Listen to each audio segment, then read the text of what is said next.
Mr. Speaker, for the last year, I have been in my congressional district, California's 44th district, which includes communities of Compton and Watts and Southgate, the Port of Los Angeles, have been fighting to make sure we have access to clean air and to clean water. We learned several months ago that there was something called chromium-6 in the air, which was a deadly chemical that causes respiratory problems and could lead to cancer. Now, who oversees to make sure that these polluters are cracked down on and that we make sure that polluters are held accountable? The EPA, the Environmental Protection Agency.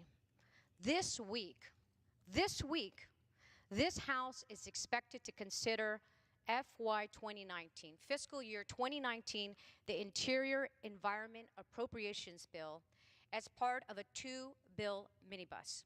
Now, this Republican bill puts the health and safety of American people at risk. What does it do? It's going to cut the Environmental Protection Agency by $100 million. You heard me right. They're going to cut funding for the EPA. This is the agency that oversees and making sure that polluters are held accountable. That, my friends, will put the American people in jeopardy.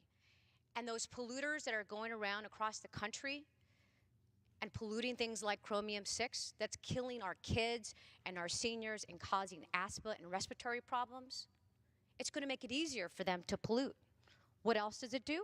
It slashes clean water grant programs by $300 million. Now, in my community in Compton, we recently had a brown water crisis. It is still going on. There is brown water coming out of the faucets.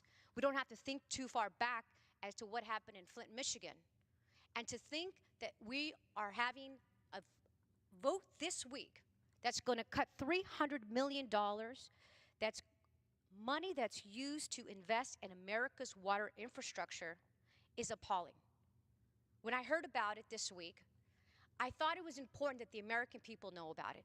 This is what should be on the front page of the newspapers. This is what the media should be reporting on, is what is happening in this Congress and how the American people are put at risk when such cuts are happening to the very agencies that are put there to protect us so that we ensure to have clean air and clean water.